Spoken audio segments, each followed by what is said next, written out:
We're about to introduce a new element into our trading knowledge: investor sentiment. And the reason we'll do that is because there's no better way to explain the concept of support and resistance.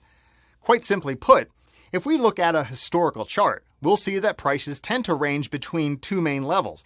They may be long-term or they may be short-term, but they're always there. If we look at oil, we'll see it's rarely broken through $120 or below $20. The top level represents the maximum price buyers are prepared to pay, and the bottom, the level below which production becomes a losing venture. To put it into practice, and if we limit ourselves to market players, support is the level at which buyers believe prices are at their lowest possible level. That's when they begin buying in order to later make a profit. The immediate result is that demand begins to increase, supply begins to diminish, and prices begin to rise. Now, resistance is the point at which they believe prices are at their maximum, and they start selling before prices drop. The result, of course, is that supply increases, demand decreases, and prices begin to drop. It's kind of a self-fulfilling prophecy.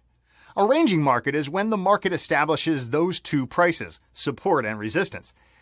It's found a bottom and a top for the time being. In a ranging market, the market will in essence bounce up off support and bounce down from resistance.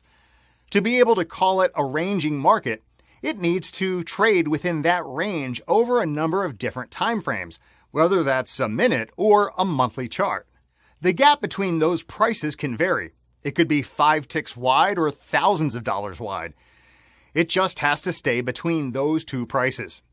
In the short term, the most common reason for a ranging market is market indecision. The market neither wants to break beyond a certain price to the upside or the downside. When a ranging market reaches support, this may indicate an oversold asset. The prices below what the market feels is the real or fair value of the product being traded.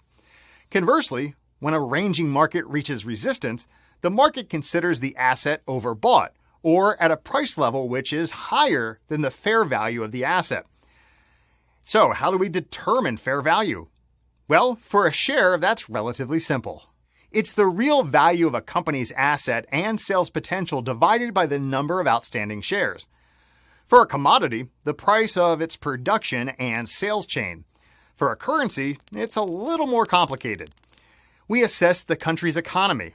We may use the Big Mac indicator. Any number of theories, really. There may also be periods when the market tends to go quiet, possibly as a result of there being no fundamental factors driving prices.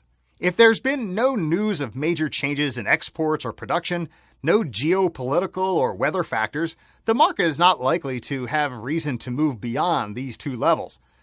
Lacking fundamental indicators, market speculators may have less incentive to be involved in the market. The result is a lack of volume, momentum, and/or conviction to move markets. A surge of volume and market may move the market out of the range. So always be cautious and try to anticipate news that may have a lasting effect. When a market finally breaks a key level to the upside or the downside, it may move in the direction of the newly established trend, creating possible opportunities. If both support and resistance hold, the best thing to do is play the range. And that's when one buys near support and then shorts near resistance. And this can go on indefinitely. The main concept here, though, is that being long on a low or short near a high can be dangerous. Will we reverse or break through? Only the fundamentals can tell.